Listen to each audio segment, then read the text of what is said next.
හරි ඊට පස්සේ අපි බලමු තුන්වෙනි ප්‍රශ්නේ. තුන්වෙනි ප්‍රශ්නේ මරු හොඳේ. දැන් එන කලබලේ දැන් මේක ගහද්දි මේ එකපාර එන ලේසි කියලා පේන දැන් මුල් MCQ 10න් පට්ට ලේසි හරි. දැන් ඒ නිසා ටක් ගාලා ගහන්න ඕන. හැබැයි ඔතනක හරි අමතක වීමක් හරි මොකක් හරි මිස් වුණොත් අපරාධින් හරි. දැන් බලන්න තුන්වෙනි ප්‍රශ්නේ දුරු සහ ස්කන්ධ පද්ධතිය ටී ආවර්ත කාලයක් සහිතව දෝලණය වේ.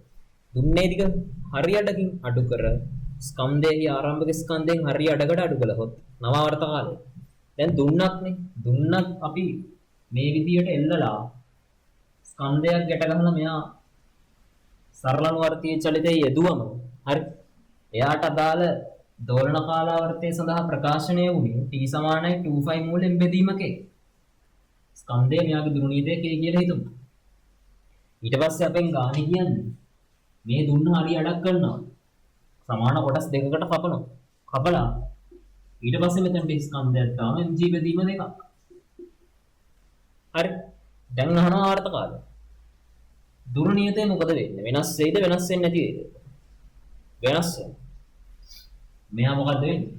දුරුණීතය දෙගුණයක් වෙනවා. ඒ කියන්නේ 2යි කලින් k තිබ්බනම් මෙයා 2යි k වෙනවා. කොහොමද ඒක එන්නේ?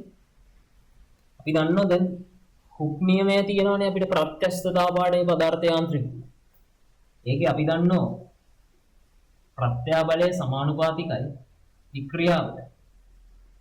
සමානුපාතිකත්වය නැති කරන්න අපි දානවා F බෙදීම A සමානයි ගැමා වතාවක් E බෙදීම L. හරි. අපි දැන් එක එක ස්කන්ධෙට අදාළ විතතිය තමයි ගන්නෙ මේ ප්‍රැක්ටිකල් එකෙන්. එහෙම ගත්තොත් අපි දන්නවා E සමාන මෙතනින් උක්ත කරොත් E කියන්නේ මොකද්ද? එකයට ඒ කියන්නේ අදාළ ස්කන්ධයකට අදාළ විදතිය. හරි ප්‍රස්ථාරගත කරොත් E සමානයි නැත්නම් F සමානයි ගැමා එකයට AL වතාවක් E. හරි. දැන් මේකට අපි ප්‍රස්ථාරය ගහනවා.